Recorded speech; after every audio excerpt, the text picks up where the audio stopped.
nós precisamos nos concentrar em algumas coisas, né?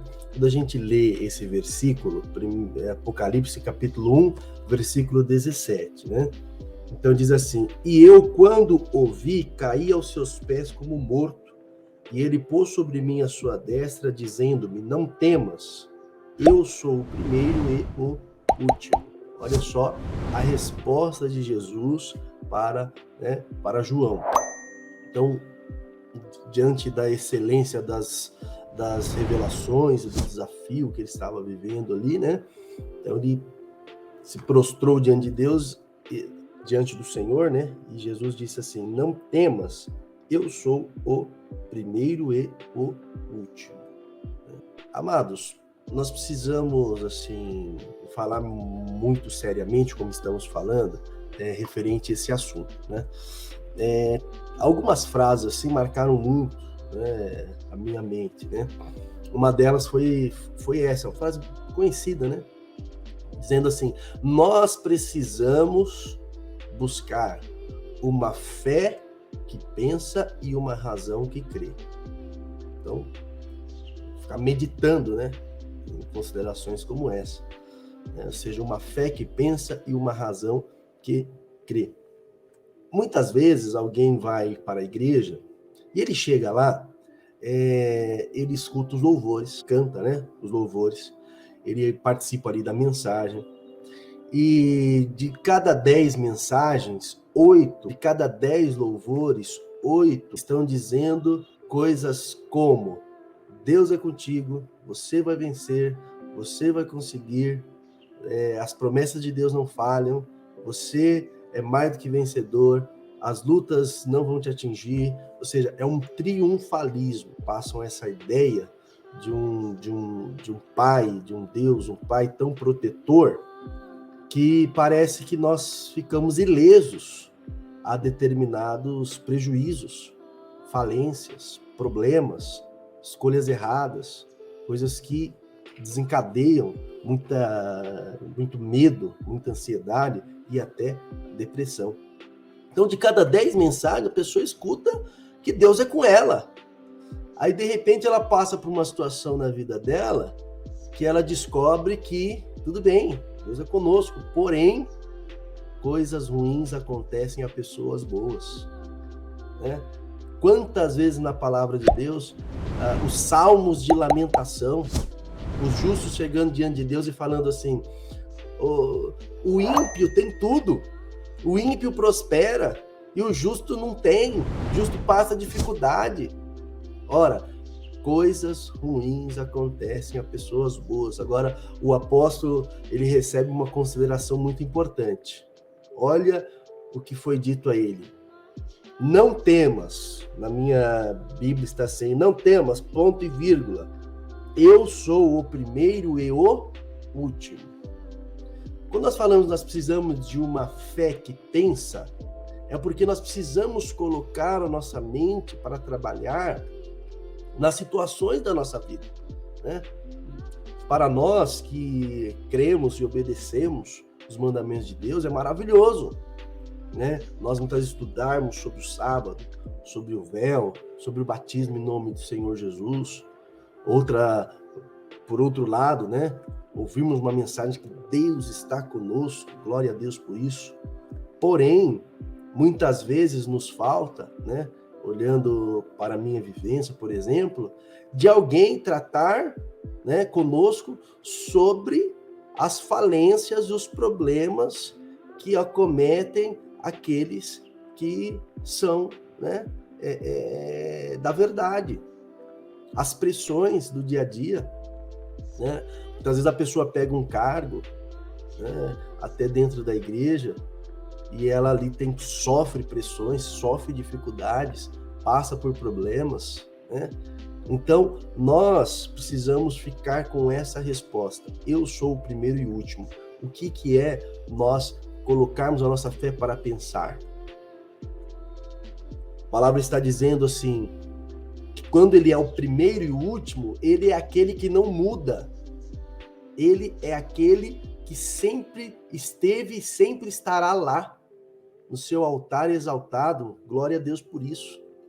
Então, uma pessoa, quando ela está amedrontada diante das situações, né, ela precisa ter a sua confiança bem estabelecida, que ela está diante de um Deus que não muda, que sempre estará lá. Eu ouvi uma expressão uma vez, que a depressão é como um eclipse na alma, um escurecer, né, da mente, dos sonhos, e alguns até já fizeram essa medição, os níveis hormonais da pessoa realmente vão lá para baixo, a pessoa não tem vontade de comer, não tem vontade de levantar da cama, ela não tem alegria, ela realmente é contaminada e o corpo sente, isso é quantificável. Agora, a fé é muito importante. Eu tive um outro conteúdo que muito me foi benéfico, né? E a pessoa dizia, claro, a gente vai falar disso até mais à frente, né? Era um psicólogo, ele falou assim, olha, eu não trato, a pessoa vem, né, com um quadro depressivo, né, para ser tratado. Eu não trato se a pessoa não fizer, né, uma aliança firme comigo aqui, né, um compromisso. Coisas como, ela precisa desenvolver a fé dela, ou seja, precisa crer em Deus, um ponto. Mesmo que ela não frequentasse uma igreja, ou ela não tivesse uma religião, precisa desenvolver a fé. Por quê? Né? E ele dava outras coisas que eu vou falar mais à frente, né? Dava outras dicas. Mas por que um ponto, um pilar principal? Porque a âncora, né, que estabilizava a vida da pessoa naquele mar turbulento, realmente era a fé naquele que é o primeiro e último, aquele que não muda, né? Isso é muito importante, porque tudo fica turbulento, fica cinza. É como se você acordasse pela manhã e visse tudo cinza, tudo perdesse a cor, perdesse o sabor. Quem pegou aí Covid, né, sabe muito bem, né? Você respira assim, não sente aquele cheiro, você, né, você prova algo e não vem aquele sabor. É como se a vida ficasse assim. Então, a pessoa ter essa fé é importante e nós precisamos, né, desenvolver mensagens, pregações que preparem o povo para pensar nessas situações. Por exemplo, lá no livro de Jó, no capítulo 23, nós estávamos lendo até em um momento de oração esse versículo, e Jó, ele se apresenta diante de Deus, né, e ele faz assim considerações assim elevadíssimas no meio do seu sofrimento.